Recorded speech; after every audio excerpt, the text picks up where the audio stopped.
Buddy? Fire away, guys. Good. What are the Giants like on special teams? What are they? Mike does a really good job. They fly around. You can look at their. I always tell our guys, I said, check out the field goal block. See how hard they play on field goal block. That always tells you how hard a special teams unit plays, and they fly around. They get after you. So that's just one phase, but they're on everything. They do it all. They're right now. We have in our ranking system, they're in the top 10. So I mean, they're a good unit. They're solid. We're a couple weeks into the new kickoff rule. Is it going how you expect, the number of returns and all that? Yeah, I thought it would be in the 80%, tile as far as how many returns, and that's right where it's at. So I like it. I love it.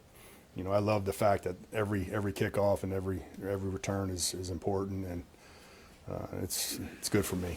It's good for us. Have you seen anything from any teams that surprise you about like the way they kick it off, or? No, it's kind of like, what we've seen is, what we do, and, I think everybody's on the same page with this thing, so. Coach, is there a ripple that went through the special teams community at the end of that Indy Broncos game? What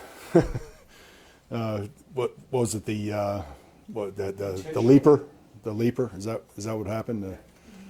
I was mad because, not mad, but I want to see Schrader do well and make the kick, right on the first one on the 60-yarder. But then when he missed it, he got another chance, and glad he made it. But the leap thing, you just can't do it. You can't land, you can't jump and then land on another player, and that's an easy call. So you have to be careful with that. Exactly, leverage. Leverage. It's leverage. Yeah.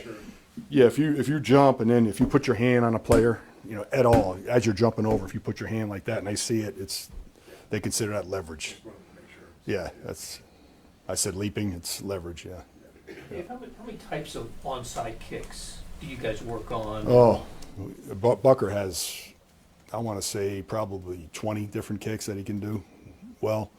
The one in the game, for example, I'll take the blame on that. I didn't have our guys. We didn't practice it against a hands team. We always practice it against the air, and I felt like our guys ran up the field straight instead of chasing the ball. I think we would have did better if we chased the ball and had contact with the player as he was trying to field it. It would have been better to have contact there. So, I took the hit. I told the guys that was my fault. We'll get that straightened out. The kick could have been a little bit more upfield too at the same time, but. As far as the guys running to the football, they need to do that better. It doesn't happen often, but we had a situation where a guy didn't know the ball's live on a kickoff. Oh, I did. I saw that. I know.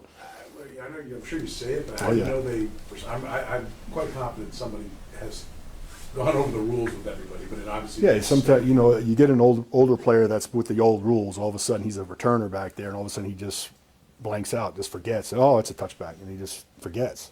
And those guys are on you because they're only, they're right there. And if you forget for a second, they're going to get on it. And that was a heads up play. Do you have a checklist every 3 months? We don't go.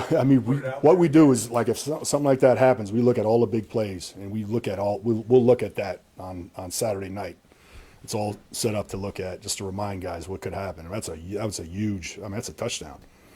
That was a big deal. During training camp, you mentioned Bassa as standing out, especially the four-court Yeah. guys. Is anyone especially surprising you as Bassa, he made a big improvement from the first game to the second game. He had 2 tackles plus an assist. He was an outstanding player in that last game. So I was happy to see that.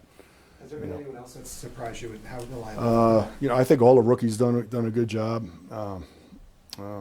Cooper has done a great job. He's been solid, and Brashard just keeps getting better and better. If you watch him on the returns, he's getting closer and closer, and he's getting more confidence the more he touches it. So, excited. You think Bouchard has what it takes to be like a home run hitter, sort of? Yeah, I do. He's got the top end speed for sure, and once he breaks out, I think everybody will see that. Last couple. I know it's a small sample size, and he's got quite a resume where you wouldn't really question Harrison Bucker, but Yeah. some people have been like, oh, he missed an extra point and Yeah. he missed badly. That how far he missed seems to be a concern to some of you. Yeah. Any concerns with? I don't have any concern. Obviously once the 56-yarder popped up, we threw him right back in there and he made it. I'm glad he made it. but it's good for him. But that just shows you what kind of mentality he has. It's all about the next kick with him. He started that first one, just to give you a little explanation. He started the first one at the right upright because the wind was blowing right to left, but it had a little bit of spin, that cut spin on it, and it into the wind. It just stayed there. It didn't turn as much as his normal ball is a draw, and it didn't draw for him. That's why it ended up being a little bit worse than normal for him. What is bad as a book? Yeah, well, any missed kick is bad, especially right there. You got to make those and get in front and whatever it takes. I mean, we didn't do it. We didn't get it done there. We're gonna go last two, Zach and Matt. Dave, Yeah. Brandon Aubrey beat this team that you're playing with 2 pretty impressive kicks there at the end. Can you talk about how kickers in general have increased their range and how that? Yeah, there was no question that the range has gotten better and better. It used to be, Bucker was probably top 3 leg strength in the league. Now, I mean, and he's probably going to be mad that I say this, but I think there's about 8 guys that are these young kids that are coming up that got really, really powerful legs that are, right there or a little bit better than him right now. So it says something about the kids coming up, the training, but also, the ability that we have now, the teams have to be able to work the balls, the kicking balls. We have a chance to do that. So all the balls are broken in, and it's helping the ball fly a little bit, I think, for everybody. Last one, Matt. Coach, seems like Ariza had a really nice game on Sunday. did. What stood out to you about his performance? Yeah, he had 3 punts, and he averaged 54-7 net. I mean, that's pretty darn good. That means he was banging the ball, but he was hanging them enough to where we can get our coverage down there too at the same time. So he had 3 excellent punts, and if we only punt 3 times and he has 3 excellent ones like that, I'm good. Great game for him. Thanks, Coach. Thanks.